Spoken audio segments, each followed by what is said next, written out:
Iniipon. Ha? Iniipon. Magkano ang isang bigkis? Hindi nakuha nga 20. 20 pesos? Hmm. Ang ganda ng background dyan. Ano yun? Mahal na? Mura pa? Mura pa. Mura pa ang 20? Malalaki, bago malalaki ang yung bigkis, ano? May 10 pa nga. Sa maghapon, nakakailang bigkis kayo? Maghapon, Oo. nakakadalo. Dalawa? Oho. Takla. Doy, wagat? Doy, ito. Ang hirap magkayas yan. Ang ganito pa. Ay, di 40 lang maghapon. Oo. Kalau hindi yan. Kung hindi sa idlay, may walang makukuha din eh. Hindi makakabuhay ng pamilya yan. Makakabuhay. Ay,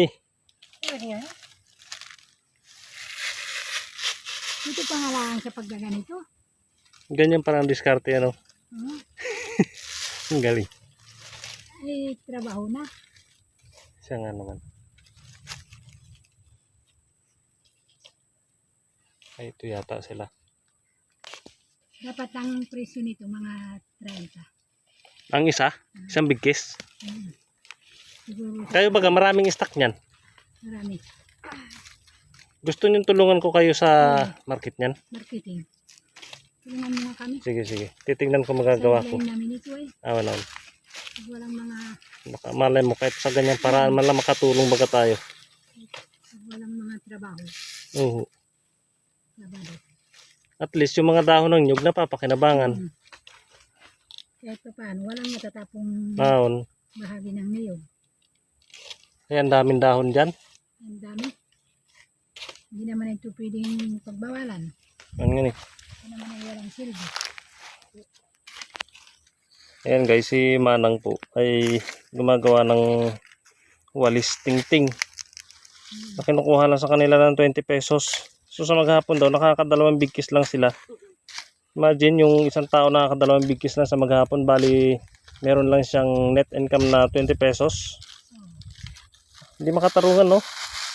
20 pesos. So, baka may magawa tayo. Tulungan natin sila na makahanap ng maganda-gandang market. Ano po? Baka dyan sa mga lugar ninyo dyan ay pwedeng maibenta dyan na mas mahal ng konti. At least man lang makatulong dito sa mga katribo po natin. So malaking tulong po yung maibenta natin ito ng mas medyo malaki-laki yung presyo.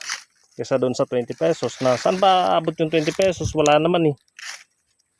Ko na lang yun ngayon. Sa panahon ngayon, kasino na yun. Kasi nga ang mamahalan ng bilihin ngayon. Asukal nga, hindi na makabili. Asukal na lang, wala pang kalating kilo. So yan, tsatsaga sila oh. Bago kayo, walang baon manang? Wala. Tubig lang ang bawon. Tubig lang? Tubig lang. Bagyawa kita mga mangyanay. Tubig ang bawon. Sipag nga. Yan po ay biyuda na. Si Manang nag-iisa na po siya. Kaya medyo mahirap.